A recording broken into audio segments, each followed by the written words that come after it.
Allez, nouvelle news Tesla. Je sais que j'en fais beaucoup des vidéos sur Tesla en ce moment. Je suis pas forcément un pro Tesla, mais voilà, c'est vrai que l'actualité est chargée pour le constructeur américain. Donc cette fois, c'est un article automobile propre sur le processeur pour voiture autonome le plus puissant au monde, le Tesla FSD, donc qu'ils ont présenté lors d'une conférence le lundi 22 avril. Donc ils nous ont donné un peu des détails assez poussés sur ce processeur. Ce qui est assez étonnant, puisque finalement, dans l'informatique en général, ce sont des secrets assez bien gardés. Mais là, ils se sont dit, on a tellement d'avance finalement qu'au final, on va détailler un peu ce qu'on a fait pour dégoûter les autres, en gros. Je pense que c'est un peu ça. Ils prétendent quand même avoir 3 ans d'avance sur les technologies actuelles, en fonction des processeurs qui sont actuellement sur le marché. Alors, je sais pas si c'est exactement ça, 3 ans, ou si c'est un chiffre balancé un peu au hasard, mais... quand Elon Musk pense être 3 ans en avance, ce n'est pas au pif. Ah bah voilà, bah j'ai ma réponse. Pour reformuler, il affirme que Tesla est passé de statut de n'a jamais avoir conçu de puce à créer la meilleure puce au monde. Ouais, ils ont quand même recruté des sacrées têtes pour, à mon avis, pour être à ce point, à ce niveau-là, quoi. Le patron a remis les choses au clair. En 2020, aucune voiture n'arrivera à son niveau. Très bien, Elon. Alors, les caractéristiques de cette fameuse puce FSD. Finesse de 14 Nm. Nanomètres, pas Nm, je suis con. Ça, c'est le couple Nm. C'est nanomètres. Avec 6 milliards de transistors sur 260 mm². Bon, après, je vous avoue que j'y connais pas grand-chose non plus, hein, les trucs processeurs et tout. Donc, c'est pour ceux vraiment qui s'y connaissent, ça peut intéresser, je pense. 2 unités de calcul centrales livrant 72 teraflops, milliards d'opérations pour le système neuronal, un GPU, donc ça c'est une carte graphique en gros, un processeur traitant le signal de l'image, un encodeur vidéo H265, 12 processeurs ARM de 2,2 GHz, il y en a 2,5 fois plus qu'auparavant, mémoire LPDDR4 DRAM à 4,27 gigabits seconde, un système cryptant les données, vaut mieux pour les pirates. Un système de sécurité validant les données. Très bien. Bande passante de 2 terabits par seconde. Imaginez, c'est votre disque dur transmis en une fraction de seconde. Oui. C'est incroyable. C'est un ordinateur digne du futur, quoi. Cette Model 3 autonome. C'est incroyable. Franchement... Alors, ça, statistique intéressante, la consommation de cet ordinateur est très importante et aura un impact sur l'autonomie. Ah, ça c'est moins bien. La puce dispose d'une puissance de 72 watts contre 57 watts pour l'ancienne HW 2.5. D'accord, donc 72 watts par heure de consommation. Sur une Model 3, elle serait d'environ 250 watts par mile. Ah oui, quand même. Mais c'est énorme. Ça fait 250 watts de consommé. Si on l'a fait tourner en gros en conduite autonome, 250 watts pour 1,6 km. Ça fait... c'est incroyable, c'est beaucoup je trouve. La vache. Est-ce que ça va pas foutre en l'air toute l'autonomie de la voiture ça? Parce que pour le coup ça ferait... attendez, par mile ça fait... En gros ça fait 1000 watts pour 4 km finalement. Pour 4 miles. Donc 4 miles par 1,6.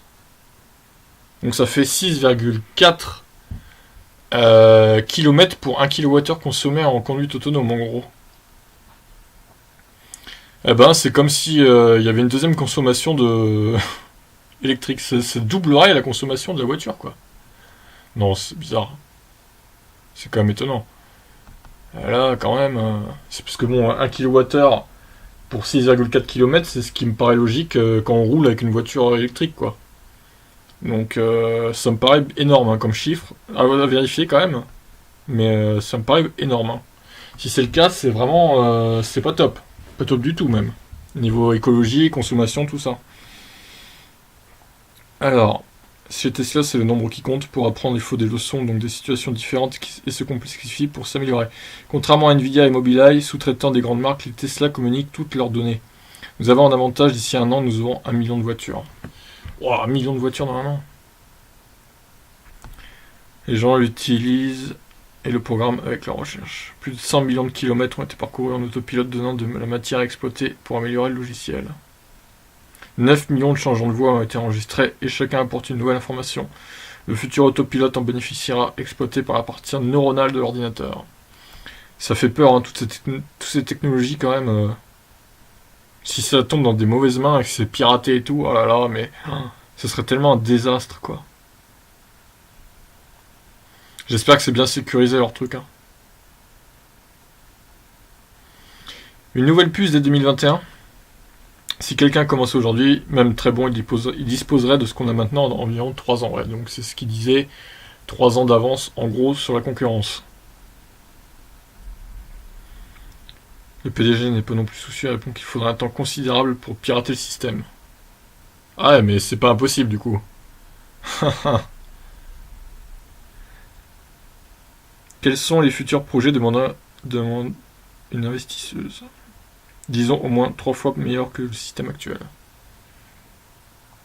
Oui, donc en gros, il prépare déjà la future génération à mi-chemin selon Musk. Il est attendu dans 2 ans. Voilà, là, 2 ans. Dès 2021. Non mais c'est de la folie quoi. Il s'arrête jamais. Hein. Il s'arrête jamais chez Tesla. Bon voilà, moi je suis assez impressionné par tous ces chiffres et toute cette technologie avancée que dispose Tesla. Je me demande comment c'est possible qu'ils soient aussi avancés sur la concurrence. On va dire que c'est parce qu'ils se sont mis à fond par rapport aux autres peut-être. Donc ça a été un avantage certainement. Mais c'est quand même assez étonnant cette avance technologique qu'ils ont par rapport à leurs concurrents.